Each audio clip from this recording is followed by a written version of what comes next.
क्या जम्मू कश्मीर में सफलता का मिला नए आईबी चीफ को इनाम? धारा 370 हटने से शांति तक के पीछे थे नए आईबी चीफ महेश दीक्षित। तेलंगाना से है 1993 बैच के आईपीएस अधिकारी, मगर जम्मू कश्मीर की है खास समझ। आर्टिकल 370 के डॉक्टर थे महेश दीक्षित, प्रधानमंत्री और गृह मंत्री के हैं बेहद करीबी। कई सारे सीनियर्स को सुपरसीड करके कैसे महेश दीक्षित बने आईबी के नए डायरेक्टर, जानिए उनकी पूरी कहानी आज के बियॉन्ड द हेडलाइंस में। पूरा देखिए और शेयर कीजिए। एक सोल्जर वो होते हैं जो वर्दी पहनकर देश की सीमाओं की या फिर देश के अंदर देश की सुरक्षा के लिए काम करते हैं, मगर एक सोल्जर वो भी होते हैं जो वर्दी में नहीं होते मगर देश की आंतरिक और बाहरी सुरक्षाओं के लिए काम करते हैं। एक सुरक्षा बल होते हैं और एक होते हैं खुफिया तंत्र के सुरक्षा बल। खुफिया तंत्र यानी कि इंटेलिजेंस एजेंसीज। बहुत बार आपने शायद हिंदी पिक्चरों में या फिर कई सारी वेब सीरीज में देखा होगा कि हमारी इंटेलिजेंस एजेंसीज कैसे काम करती हैं, मगर जो लोग सिक्योरिटी फोर्सेस से आते हैं, इंटेलिजेंस एजेंसीज से आते हैं या हमारे जैसे पत्रकार हैं और समझते हैं कि इंटेलिजेंस एजेंसीज कैसे काम करती हैं, वो लोग बेहतर समझते हैं कि ये कौन से सोल्जर होते हैं। देश अगर आज मजबूत है, देश अगर आज सुरक्षित है, तो कारण यही होता है। और ऐसे ही एक आईपीएस अधिकारी को उनके काम का रिवार्ड मिला है और देश के नए डायरेक्टर इंटेलिजेंस ब्यूरो यानी कि आईबी चीफ बनाए गए हैं महेश दीक्षित। 1993 बैच के तेलंगाना से आने वाले आईपीएस अधिकारी जो कश्मीर में 2020 से 2024 तक बहुत बेहतरीन काम करके गए। यानी कि जम्मू कश्मीर में धारा 370 हटने और हटने के बाद के सारे हालातों को कैसे बेहतर तरीके से ठीक करना है, इसके पीछे का सारा श्रेय इंटेलिजेंस ब्यूरो के नए बनाए गए चीफ महेश दीक्षित को जाता है। दरअसल ऐसी कहानियां बहुत कम हमारे लोगों तक पहुंचती हैं, क्योंकि ये लोग काम ही बिहाइंड द कर्टेन्स करते हैं।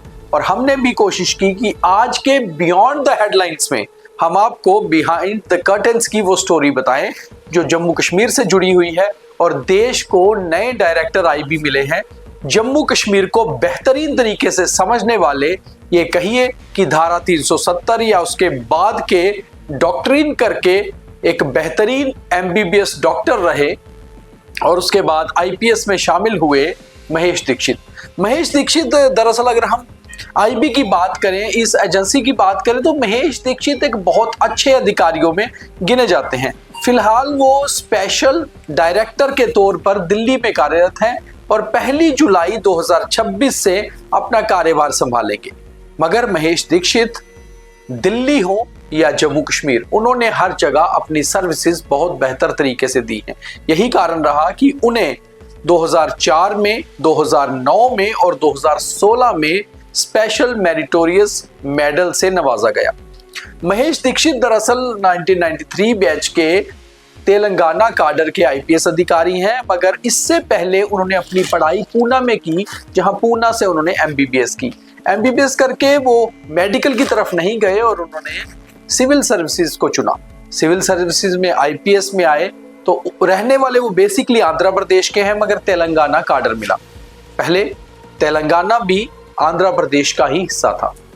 जब उनको ये काडर मिला, उसके बाद से लेकर आज तक अपनी सर्विस में हमेशा वो आउटस्टैंडिंग रहे, हमेशा बहुत बेहतरीन प्रदर्शन करते रहे। मगर उनका सबसे बेहतरीन प्रदर्शन रहा 2020 से 2024 के समय में। हालांकि बहुत सारे हमारे जो इंटेलिजेंस के सोर्सेज हैं वो ये भी बताते हैं कि चाहे उनकी पोस्टिंग कश्मीर में 2020 में हुई, मगर इससे पहले जब 2019 5 अगस्त को धारा 370 हटी, उस समय को लेकर और उस समय के पहले की सिचुएशन को लेकर भी बहुत सारे इनपुट्स जो है महेश दीक्षित जुटा चुके थे और इस बारे में केंद्र सरकार को अवगत करा चुके थे। प्रधानमंत्री नरेंद्र मोदी और होम मिनिस्टर अमित शाह के बेहद ही करीब माने जाने वाले आईपीएस अधिकारी हैं महेश दीक्षित। महेश दीक्षित कश्मीर में 4 साल तक सब्सिडायरी इंटेलिजेंस ब्यूरो यानी कि SIB, ये बहुत बड़ी पोजीशन होती है। जो जम्मू कश्मीर का हेड होता है वो इस पोजीशन पे रहे हैं और कश्मीर की सियासत को अंदर से बहुत बेहतरीन तरीके से जानते हैं। इतना ही नहीं, अगर उनकी 2020 से कश्मीर से पहले की सर्विस देखी जाए तो महेश दीक्षित ने नेक्सलाइट एरियाज हो या नॉर्थ ईस्ट हो, वहां काफी सारी चीजों को लेकर काम किया है और बहुत सारी चीजें देश के लिए बहुत अच्छे तरीके से दुरुस्त की हैं। सोर्सिंग के मामले में वो बहुत जबरदस्त हैं, उनका नेटवर्क बहुत जबरदस्त है और यही कारण रहा कि खास तौर पे कई सारे सीनियर्स को सुपरसीड करते हुए महेश दीक्षित IB के नए डायरेक्टर यानी कि नए IB चीफ बनाए गए और 2 साल का ये टेन्योर रहता है। क्योंकि IB में एक बात बहुत खास होती है कि अगर आपको आपके रिटायरमेंट के आखिरी महीने में भी 2 साल के लिए IB चीफ बनाया जाता है तो भी आपका टेन्योर 2 साल का ही रहता है, आपको बाय डिफॉल्ट एक एक्सटेंशन मिलती है। महेश दीक्षित साल 2028 जुलाई तक यानी कि 30 जून तक इस पोस्ट पर रहेंगे और उसके बाद उनको उसमें एक्सटेंशन भी दी जा सकती है।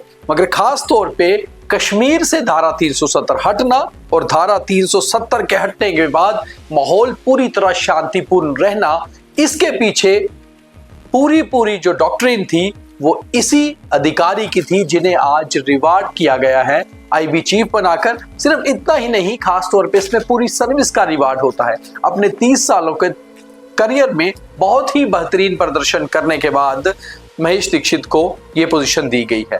अब खास तौर पे वो अपने अंदर अपनी एजेंसी के अंदर कितने पॉपुलर है ये भी बता दूं कि बहुत ही मृदुभाषी हैं, यानी कि बातचीत में बहुत सरल, बहुत अच्छे से, और तकरीबन जितने भी अच्छे इंटेलिजेंस ऑफिसर्स होते हैं वो बातचीत में बहुत सरल होते हैं मगर एक टफ पर्सनैलिटी के मालिक होते हैं और ऐसे ही हैं हमारे नए IB चीफ महेश दीक्षित।